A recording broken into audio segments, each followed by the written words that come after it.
À les yeux physiques fonctionnaient. Il pouvait marcher. Il pouvait voir cette personne.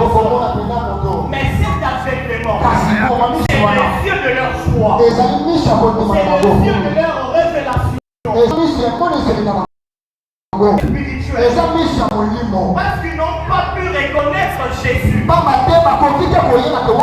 Ils l'ont considéré comme un homme ordinaire. J'aimerais dire à quelqu'un, lorsque tu doutes, lorsque tu es découragé, tu auras même de doute sur la présence de Dieu. Tu auras même de doute sur l'action de Dieu. Parce que ta foi sera aveuglée. Tes yeux spirituels seront aveuglés. Et tu ne verras plus l'action de Dieu ou l'action de Jésus dans ta vie. Ces hommes, ces disciples pouvaient voir un homme, mais pas Jésus. Et le Seigneur leur pose la question, de quoi vous parlez tout en étant triste? Ils ont dit, ne sais-tu pas, n'es-tu pas informé de ce qui est arrivé à Jésus de Nazareth? Lui qui était un prophète puissant en parole de Dieu. La Bible dit Jésus prenant la parole, il a commencé à les enseigner, à leur rappeler de prophéties. Le prophétie sur sa venue, le prophétie sur sa mort, le prophétie sur sa résurrection. Mais pendant que Jésus parlait, leurs yeux étaient toujours fermés. Alléluia. Malgré que Jésus les enseignait, ils étaient toujours aveuglés. Il y avait encore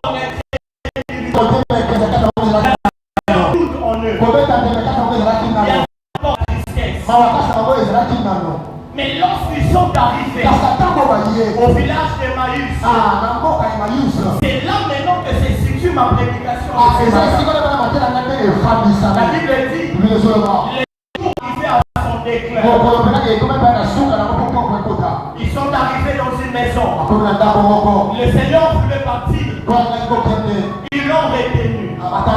Il dit non, il est déjà soir. Reste avec eux.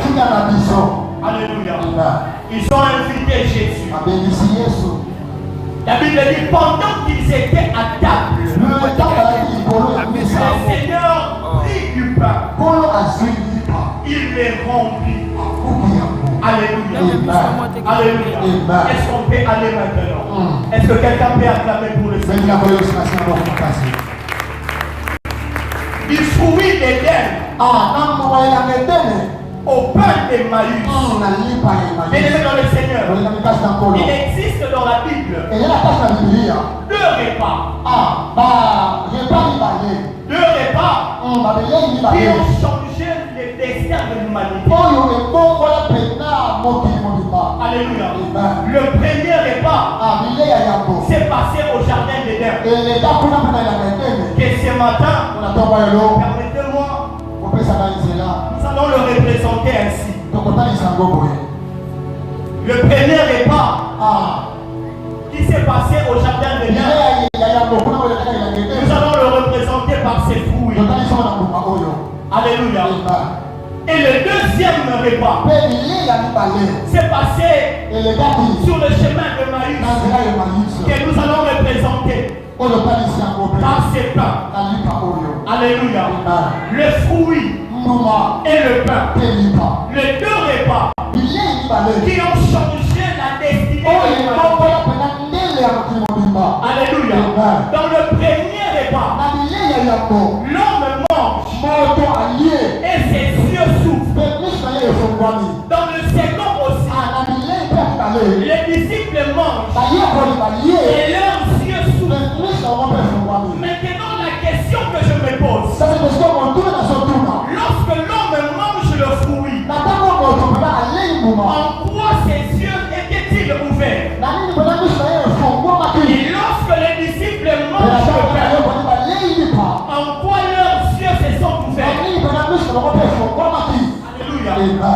Le fruit représente la désobéissance. Le fruit représente la désobéissance à la loi de Dieu. Le fruit représente la honte. Le fruit représente la chute de l'homme. Alléluia. Mais le pain représente le corps de Jésus. Le pain représente le corps. Pas seulement le corps, mais le corps sacrifié. Pas seulement le corps sacrifié, mais le corps brisé. Alléluia. En quoi le fruit a ouvert les yeux de l'homme? Et en quoi le pain a ouvert les yeux des disciples? Voici, à Éden, les yeux de l'homme se sont ouverts sur la honte, sur la peur et sur la séparation de Alléluia. Mais à Emmaüs, les yeux des disciples se sont ouverts à la gloire du ressuscité et à la révélation et la restauration. Alléluia. Si l'homme a mangé le pain et il a connu la honte, pardonne-moi, si l'homme a mangé le fruit et il a connu la honte, il a connu la chute, et lorsque les disciples ont mangé le pain, leurs yeux se sont ouverts à la gloire du ressuscité. Je voudrais dire à quelqu'un ce matin, Jésus nous a donné son corps. Il nous a donné son corps. Pas seulement le corps, mais le corps sacrifié, le corps brisé. Parce que le fruit amène la chute, et le pain amène la gloire du ressuscité. Pas seulement le pain, mais le pain. Alléluia. Qu'est-ce que dire? Le pain rompu, le pain dans son entièreté représente le corps de Jésus. Mais le pain rompu représente le corps sacrifié, le corps brisé. Ah, c'est le brisement de Jésus qui nous a donné la vie. C'est le brisement du corps de Jésus qui nous a enlevé le voile, qui nous a donné l'accès à Dieu. Si le fruit a amené la mort, le pain a amené la vie. Alléluia. Je vais dire à quelqu'un, c'est le premier Adam, à cause du fruit, a amené la mort à l'humanité. Le second Adam, dernier, nous a donné son corps. Son corps nous a donné la vie. Je vais dire à quelqu'un, à cause du corps de Jésus, à cause du pain, nous avons la vie. Nous avons la vie. Pas seulement la vie spirituelle, mais la vie. Tout ce que nous ferons. Je vais dire à quelqu'un, des activités ne mourront pas. Ne mourront pas. Parce que à cause du pain, nous avons la vie. À cause du corps de Jésus, le corps sacrifié, le corps brisé, nous avons la vie. Est-ce que quelqu'un peut acclamer le Seigneur?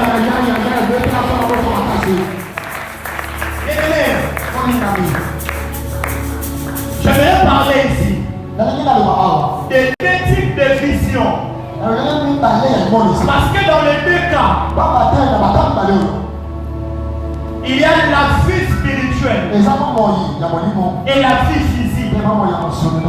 Les disciples voyaient Jésus avec les yeux physiques, mais ils ne pouvaient pas les reconnaître parce que leurs yeux spirituels étaient fermés. Alléluia. Les deux types de visions, les yeux physiques et les yeux spirituels. Les yeux physiques démontrent montrent les circonstances. Mais les yeux spirituels te montrent la présence de Dieu. Alléluia. Avec les yeux physiques, on peut voir les circonstances. On peut voir la maladie. On peut voir l'échec. On peut voir le perte. Mais avec les yeux spirituels, nous voyons la présence de Dieu. Je vais dire à quelqu'un ce matin, peu importe le moment que tu traverses, dans ces moments, vois la présence de Dieu. Peu importe les combats, dans ces combats, vois la présence de Dieu. Peu importe les épreuves, dans ces épreuves, vois la présence de Dieu. Alléluia. Les yeux spirituels nous montrent de douleur. Mais les yeux spirituels, les yeux physiques nous montrent de douleur. Mais les yeux spirituels nous montrent le sens de la saison. Alléluia. Je reprends cela pour dire. Avec les yeux physiques, tu peux voir la douleur. Mais avec les yeux spirituels, tu peux comprendre que cette saison est une saison où Dieu me fait passer par le feu. Cette saison, moi en tant que l'homme, le Seigneur me fait passer par le feu. Dans l'objectif de me rendre plus. Dans l'objectif de me rendre encore plus meilleur. C'est pourquoi j'aimerais dire à quelqu'un, peu importe la douleur, peu importe le problème, dans le sang, vois le sens d'une nouvelle saison. Il faut que je passe par ici pour entrer dans une nouvelle saison. Il faut que je subisse cette douleur pour entrer dans la saison de la gloire. Je vais annoncer à quelqu'un ce matin, peu importe ta douleur, la douleur annonce la saison de la gloire. Peu importe la douleur annonce la saison de la réussite. Est-ce que tu peux appeler le Seigneur? Les yeux spirituels, les yeux physiques. Dans les yeux physiques, nous voyons ce qui arrive. Mais dans les yeux spirituels, nous voyons pourquoi cela arrive. Alléluia. Je réponds dans cela pour nous. Dans les yeux physiques, nous voyons ce qui arrive.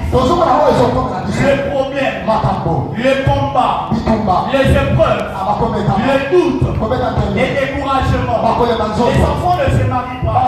Il n'y a pas un travail. Il n'y a pas la stabilité. Mais avec les yeux spirituels, nous voyons pourquoi cela arrive. Il y a toujours un pourquoi. Devant chaque problème, il y a toujours un pourquoi. Devant chaque situation. La vie de Anne nous dit plus sur ça. Anne voyait sa stérilité. Anne voyait son incapacité à concevoir. Mais il fallait qu'elle se pose la question. Pourquoi ma stérilité? Pourquoi cette stérilité arrive? C'est parce que Dieu veut qu'un Samuel sorte de Est-ce que je suis en train de parler à quelqu'un? Le pourquoi de la stérilité de Anne, c'était parce que Dieu avait besoin d'un prophète. Le pourquoi de ton problème, c'est pour la gloire de Dieu.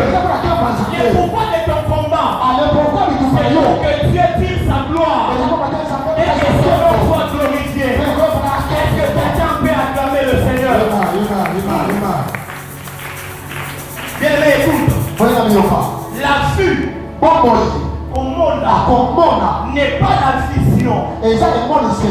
Alléluia. La vue n'est pas la vision. Pourquoi? Parce que les yeux physiques donnent la vue. Mais les yeux spirituels donnent la révélation. Est-ce que je parle à quelqu'un? Avec les yeux physiques, tu peux voir. Mais avec les spirituel, tu auras la révélation. Je vais dire à quelqu'un, nous ne marchons pas selon la vue, mais nous marchons selon la foi. Avec la foi, nous avons la révélation. Avec le jet spirituel, nous avons la révélation. Sois un homme révélé ce matin. Soyez une femme révélée ce matin. Qui au-delà des circonstances, au-delà des problèmes, ne se contente pas de foi avec les yeux physiques, mais il se contente plutôt de voir avec les yeux spirituels qui amènent la révélation. Alléluia. Est-ce que quelqu'un peut acclamer le Seigneur? Écoute bien aimé, la vue te montre ce qui est présent. La vue te montre ce qui est présent.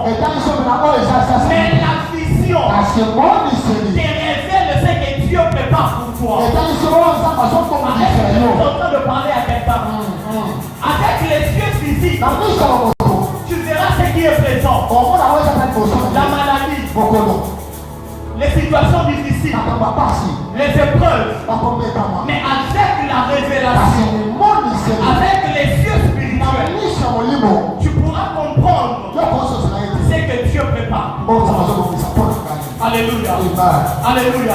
Les disciples marchaient aveuglés. Ils ne voyaient qu'avec leurs yeux physiques. Mais ils ne pouvaient pas voir avec leurs yeux spirituels. Mais lorsque Jésus a rompu le pain a enlevé le voile.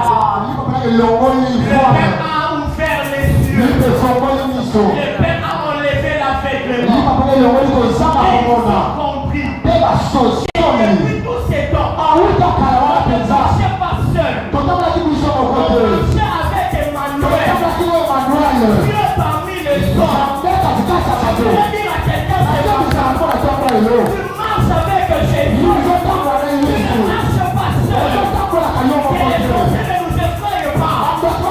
Que les autres ne nous effrayent pas. Que les autres ne nous effrayent pas. Parce que nous marchons avec Jésus. Jésus est présent. Et il nous rassure dans la victoire.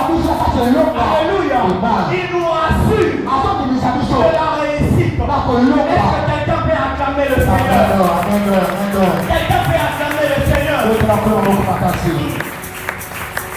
Bien-aimés,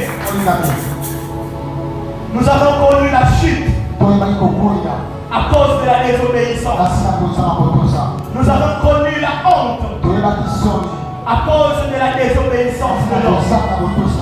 En mangeant le fruit, l'homme était mort. Mais lorsque Jésus est venu, il nous a donné la vie au travers de son corps.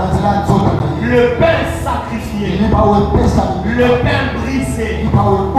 Je vais dire à quelqu'un, Jésus a donné son corps afin que tu puisses avoir la vie. Jésus a donné son corps. Arrête de marcher dans l'aveuglement. Arrête de douter. Nous avons l'assurance auprès de Jésus. Nous avons une promesse. Et Habakkuk te dit, la promesse. Et s'accomplira. Certainement. Je vais dire à quelqu'un, ce matin, toi à qui la promesse est ça. Il y a un homme à la croix qui a payé le prix afin que tu vives la promesse. Ne quitte pas Jérusalem. La terre de la promesse reste à ton poste. Habakkuk, ne quitte pas le lieu de la promesse. Parce que celui qui a fait promesse, il est fidèle. Il n'est pas un homme pour mentir.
Et il te connaît.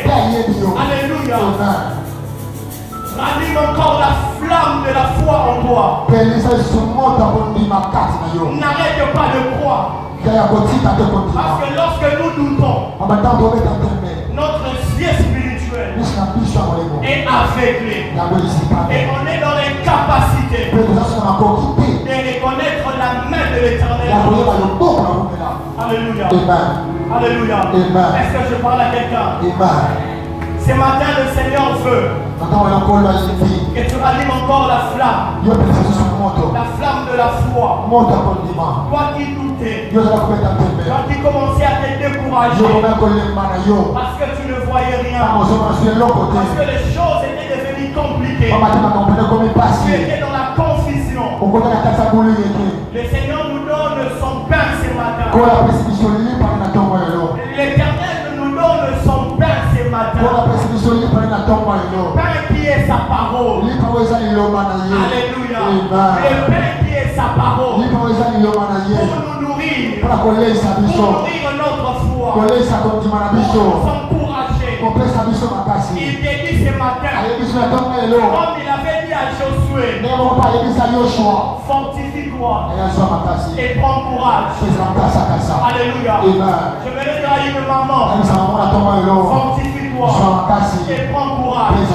Pour la vie de ta famille, le Seigneur connaît. Et il te dit ce matin, fortifie-toi et prends courage. Pour tes projets, le Seigneur sait quand est-ce qu'il le fera. Et il te dit ce matin, fortifie-toi, prends courage, ouvre tes yeux spirituels. Tu pourras voir que tu n'es pas seul, que tu ne marches pas seul. Il y a un Jésus au milieu. Ouvre tes yeux spirituels. Tu pourras voir que tu ne marches pas seul, mais tu marches avec Jésus. Pourquoi? Parce que le fruit a détruit, mais le pain a restauré. Et ma prière ce matin, que l'Éternel restaure la joie dans le cœur de personne. Ma prière ce matin, que la joie qui était détruite, que l'Éternel le restaure. Et Jésus restaure ta joie. Et Jésus restaure la paix. Et Jésus restaure l'amour. Et Jésus restaure l'unité dans ta famille. Tu as vu les choses être brisées.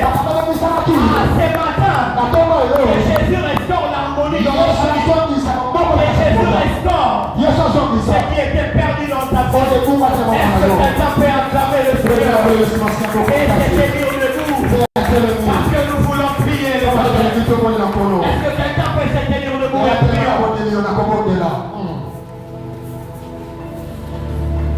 Il nous a donné son corps sacrifié, son corps brisé, parce que c'est le brisement qui amène la révélation.